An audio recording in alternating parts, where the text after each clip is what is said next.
Bonsoir, mesdames et messieurs. Ici Charles Tisser. Ce soir, à Découverte, nous vous parlons de la greffe de cellules fétales dans le traitement des Parkinsoniens. Une des choses que les enfants aiment le plus faire, c'est jouer avec des petits cubes en les plaçant les uns par-dessus les autres.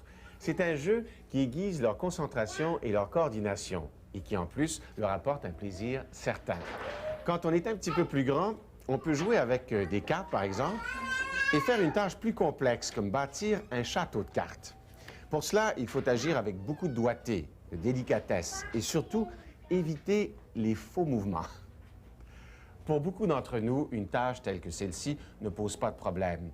Mais pour les personnes atteintes de la maladie de Parkinson, cela peut représenter un défi parfois insurmontable. La maladie de Parkinson fait l'objet en ce moment d'un traitement nouveau, un traitement expérimental encourageant mais controversé. Bonjour tout le monde. Bonjour. Ça va bien? Oui. Oui. Aujourd'hui, on va faire un peu d'exercices. C'est pas des exercices compliqués, c'est des exercices pour s'assouplir. Parce qu'on sait qu'avec la maladie de Parkinson, des fois, on a des raideurs, alors c'est important de bouger pour éviter d'ankyloser. Alors, on y va? On amène au cou. Nous sommes au centre de jour de la Villa des Frênes, à Saint-Hyacinthe, près de Montréal. C'est l'heure des exercices physiques pour ce groupe de personnes âgées. Pourtant, sur le plan de la motricité, rien n'est évident pour les membres du groupe. Certains sont aux prises avec un tremblement incontrôlable des mains. Pour d'autres encore, c'est une posture rigide ou le cou qui est bloqué. D'autres luttent avec leurs doigts qui ne veulent plus bouger. En 1817, le docteur James Parkinson avait nommé cette affection « shaking palsy », paralysie agitante. Il faisait référence à ces deux aspects contradictoires, un tremblement et un ralentissement moteur, que l'on trouve chez la plupart des patients. Aujourd'hui, on connaît mieux la maladie, mais on ne sait toujours pas ce qui la cause. Au Canada, elle touche près de 70 000 personnes, surtout après 60 ans. Ça a commencé juste parce que je dormais pas. J'avais de la misère à dormir. Je me levais, puis je n'étais pas capable de dormir, puis j'avais beaucoup de tremblements. On y va. On donne des coups de poing. Madame Hébert est atteinte depuis 2 ans. Elle est au premier stade de cette maladie dégénérative. Pour elle, les exercices sont très importants. Faire les exercices, là, quand je vais 2 fois par semaine, puis j'aime bien ça. Ça m'aide. Ça m'aide beaucoup. Dans le cas de René Michel de Bulle, le diagnostic remonte à 20 ans. Exercice ou pas, bouger pour lui est souvent difficile. Il peut passer soudainement d'une mobilité normale à une lenteur extrême, comme en ce moment par exemple. Parfois, il se bloque, il fige sur place. C'est ce qu'on appelle une période off. C'est très difficile à décrire, mais c'est le signal qui ne se rend pas dans notre cerveau aux membres qu'on veut faire bouger.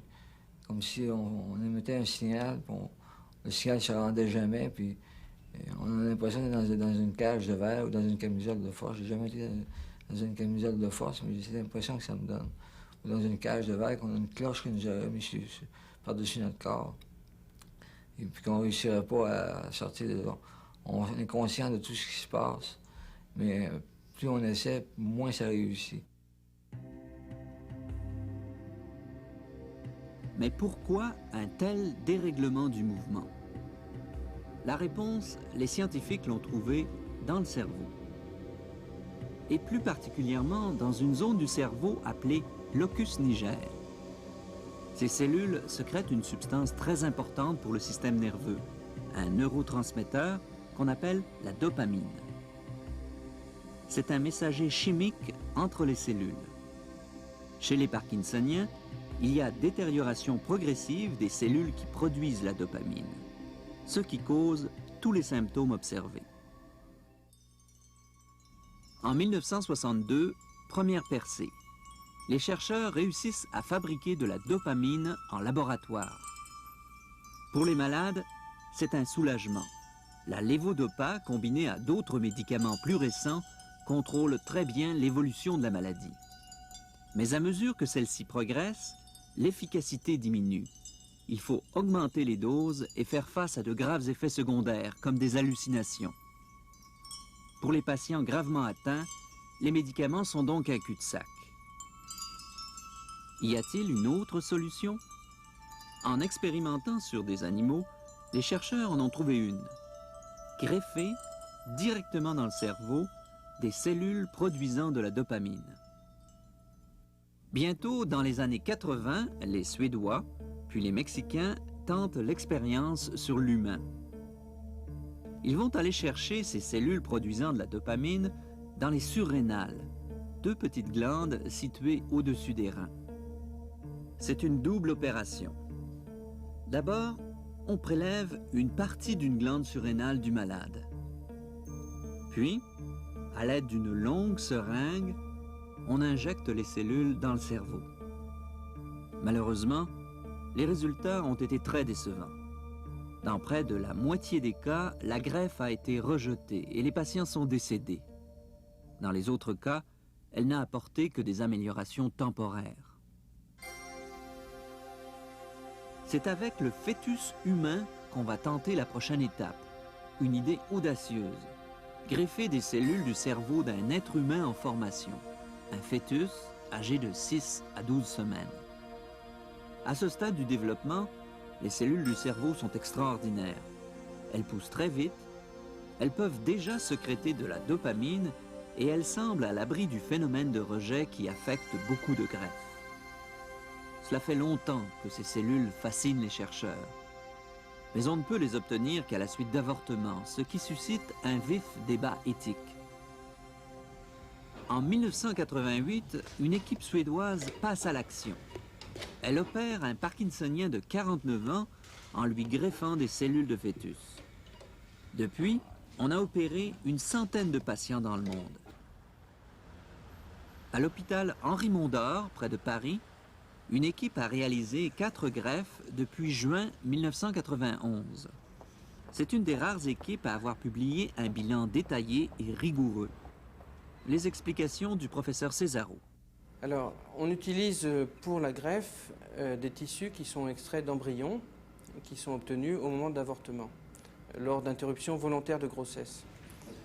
Ces embryons sont disséqués et l'on extrait du tissu nerveux une partie du cerveau qui est le mésencéphale ventral. Celui-ci est à son tour coupé en petits morceaux, puis réduit en suspension cellulaire et mis dans un milieu de survie. Tout ceci doit se faire le plus rapidement possible et de toute façon en moins de 6 heures. Une fois que ces cellules sont en suspension, elles peuvent être utilisées pour être greffées. Et chez un patient qui est endormi naturellement, on réalise un petit orifice sur la boîte crânienne par un trou de trépan et l'on injecte avec une fine aiguille, selon plusieurs trajectoires, cette suspension liquidienne qui contient les cellules nerveuses embryonnaires.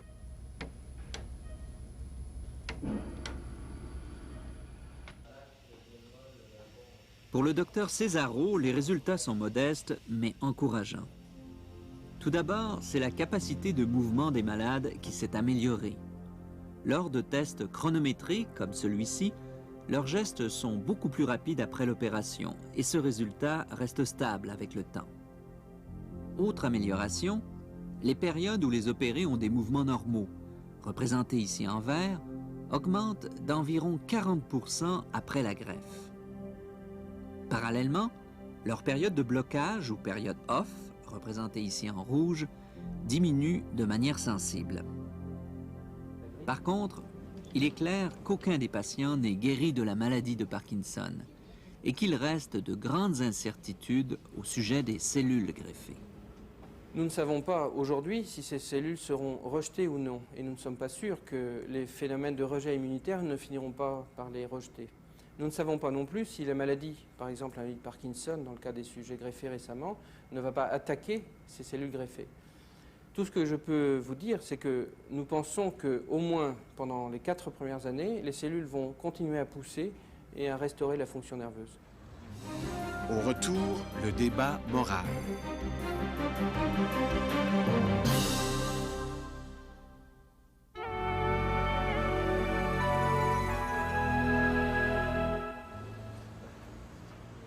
Des essais cliniques se poursuivent dans plusieurs pays. Au Canada, une équipe d'Halifax a réalisé 3 greffes depuis décembre 1991. Elle n'a rien publié. Elle attend d'avoir un recul suffisant avant de commenter publiquement ses résultats. Mais ce qui occupe l'avant-scène à Halifax, c'est un débat soulevé par les opposants à l'avortement. On ne peut sauver la vie d'un humain en tuant un autre, et c'est ce que nous craignons. Prélever des cellules sur un fœtus issu d'un avortement afin de les greffer dans le cerveau d'un malade, est-ce un geste éthiquement acceptable? Des spécialistes réputés comme le Dr David Roy se sont penchés sur la question. Un consensus international s'est établi autour de 3 conditions essentielles. Premièrement, le consentement éclairé des patients. Deuxièmement, aucune pression ou incitation monétaire à l'avortement. Troisièmement, pour éviter tout conflit d'intérêts, la séparation totale des 2 équipes médicales qui pratiquent les interventions. Si toutes ces conditions sont respectées, je pense que l'utilisation des cellules du fœtus pour la transplantation pour un effort de traiter la maladie de Parkinson expérimentalement est éthiquement justifiable. Au Canada comme en France, ces conditions sont observées. Les équipes médicales considèrent qu'il s'agit alors d'une opération tout à fait semblable, sur le plan éthique, à une greffe de foie ou à une greffe de rein. Cependant, il reste une crainte. C'est que si les greffes réussissent et si elles se répandent, alors il n'y ait plus assez de fœtus disponibles. Cela créerait une demande et des femmes pourraient être incitées à se faire avorter contre rémunération. D'après David Roy, pour le moment, le risque est minime et nous avons le temps de réévaluer la situation. Par ailleurs, il faut compter sur de nouvelles percées techniques. Des chercheurs dans plusieurs pays travaillent en ce moment à conserver en laboratoire des cellules de fœtus et à les immortaliser. D'ici quelques années, on aurait donc des banques de cellules, ce qui éviterait d'avoir recours à l'avortement comme source pour les greffes. En conclusion, pour David Roy, il n'y a pas lieu d'interdire maintenant ces opérations. Dialogue, surveillance dans une société ouverte, c'est la meilleure protection que je connais. D'une certaine façon, la réalité a rejoint la fiction.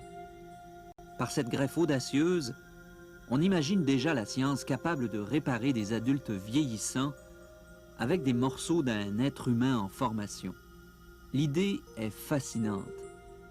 Mais dans les faits, cette technique est encore très expérimentale. Dans le monde entier, on ne possède des résultats détaillés que pour 12 patients greffés sur une centaine. Beaucoup d'échecs ont été passés sous silence. Il faudra encore plusieurs années de recherche médicale prudente et respectueuse des malades avant de savoir si cette greffe est vraiment efficace contre la maladie de Parkinson.